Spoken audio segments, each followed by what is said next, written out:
Hole 15. This is the final 4 holes of the golf course. 15, 16, 17, 18. 4 holes of the golf course on our bracketed match for Rise. Let's talk about the Ryder Cup, Bethpage Black, and a review of these whiskeys next.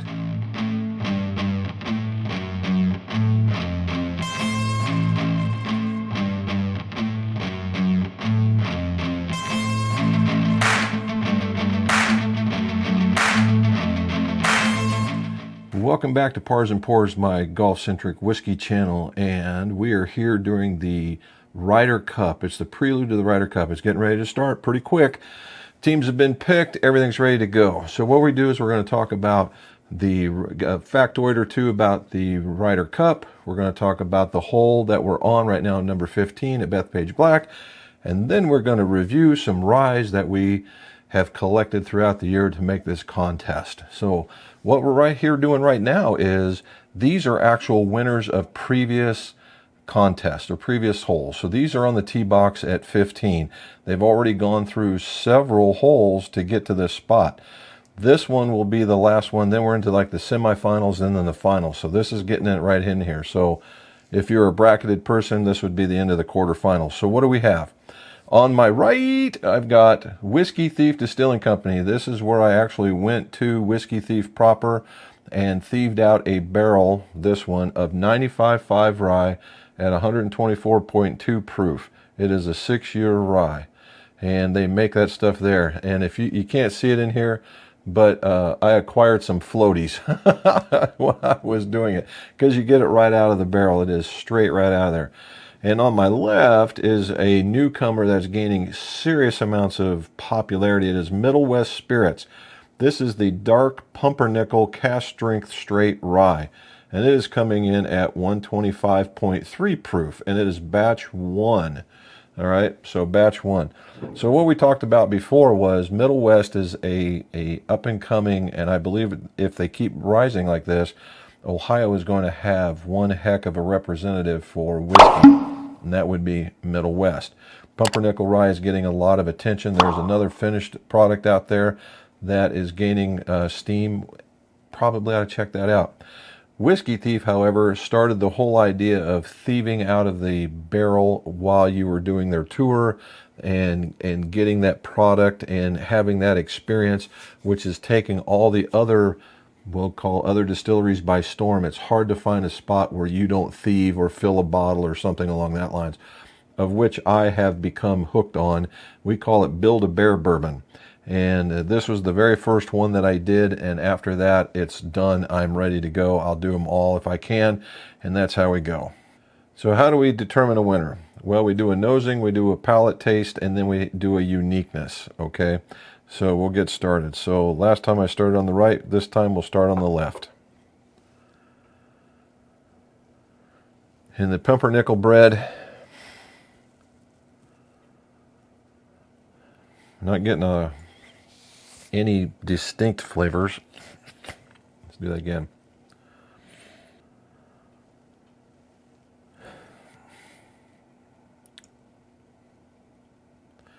Alrighty, so let's check this out.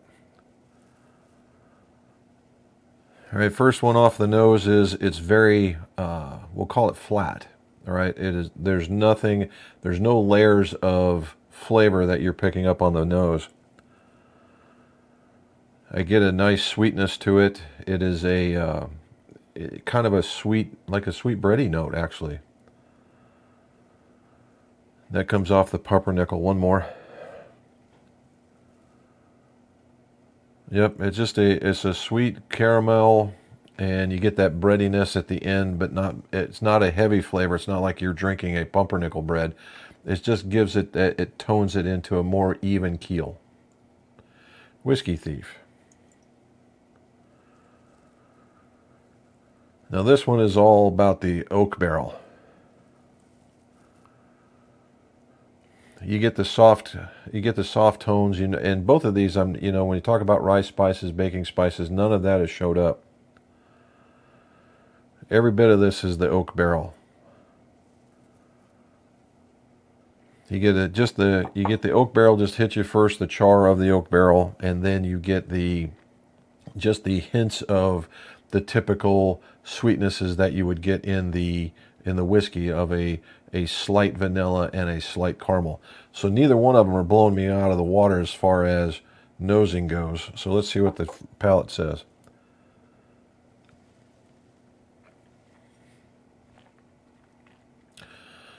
First sip of the day. Let the palate get acclimated.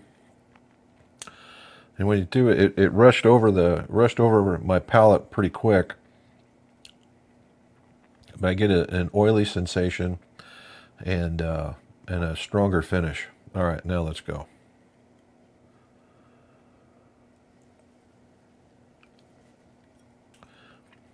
Okay, now we get the rye spices on the front of the tongue. You get the rye spice. You get the sweetness that we talked about, the oily that's coming off of it, and then a very, very lingering, strong finish. Very nice. And you can tell the 125s, and since we're in both the 125 proofs, hey, it's a high proofer tea box. All right, Whiskey Thief. Again, I think it's softened up a little bit.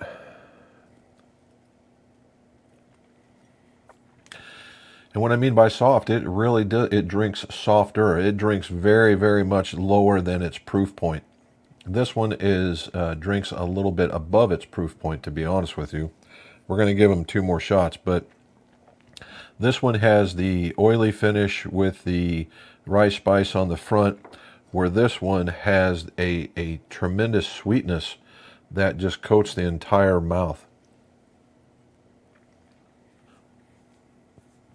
Yeah, you get the caramel flavoring, you get the again some of the oiliness, but it's very, very smooth. It's very, very light, and then you get to the very end, and then you get the rye as well. All right, let's give it one more time so we can talk about it.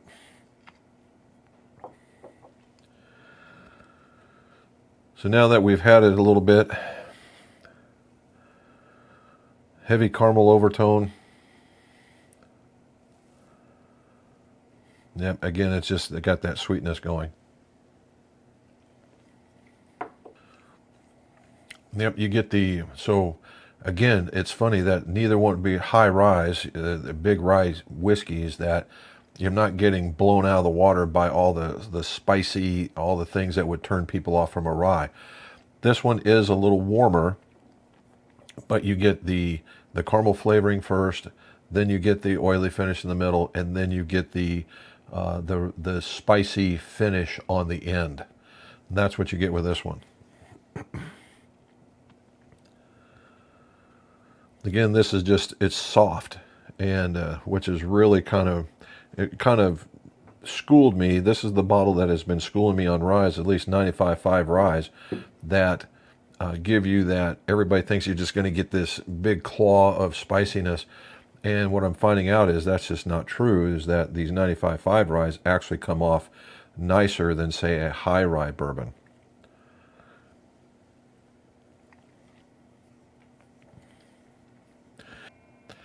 I get a bit of a cinnamon flavor on this one, almost a cinnamon mixed up with the sweetness, where everybody's going to say caramel, and you get that, and almost no finish at the end. Now, it could be overridden by this one, but it's just so much easier to approach than this one is. So, again, let me before we pick winners, let's say that every one of these guys is a winner. They've all went through at least 2 stages in order to get here, so they're all both very good pours. You just have to pick a winner in order to win the contest. So in this particular instance, we're talking about a rye. So when we look at this, does the palate give you what the nose gives you? And the answer is yes on both of these. And then the question is, what is it that you want? If you want to have a stronger finish, then the Middle West is where you want to go. If you wanted to have a much smoother, much more approachable rye, then it is the Whiskey Thief. And then there's the barrel char. So it just depends on what your favorite is. And as this program has been going on, my palate has been evolving a little bit, and there's days where I like certain things and there's days where I don't. And today, although this has tremendous flavor, I'm all about being smoother. So we've tasted them all, we've nosed them all, and we have to deal with the uniqueness as well. And so it depends on the changing of the palate. As I've gone through these different holes, these different tea boxes, I find that my palate from day to day is moving around a little bit to see what it is that I like. But what I want to do is have the nose follow into the palate. Both of these do. Okay, both of these do. The opinion is, what is it that you like? I like both of them. That's the real problem here, is they both have attributes that are very, very good. Again, if you like a very strong finish, it will be the Midwest. If you like something that's a little bit more approachable, then we are going to go with the Whiskey Thief. So here's what we're going to do. So the palate and the nose I'm going to give to the Whiskey Thief. Why? Because today I like an approachable rye, and that's what this is all about. The uniqueness is we're going to give to Middle West Spirits. Although Whiskey Thief has the really cool background on thieving, I like the idea that Midwest Spirits is an upstart in Ohio. I like the fact that they use the pumpernickel, the dark pumpernickel, in order to make something. They're always trying something new. So we're going to give the uniqueness to them. So Whiskey Thief is moving on into the semifinals, right? They're going into the semifinals. So if you like what you saw, please like and subscribe. Also, tell us if there's something else you'd like to see in this or a different way to present this. Please let us know. And as always, we want you to save some of those pars, but share all those pours.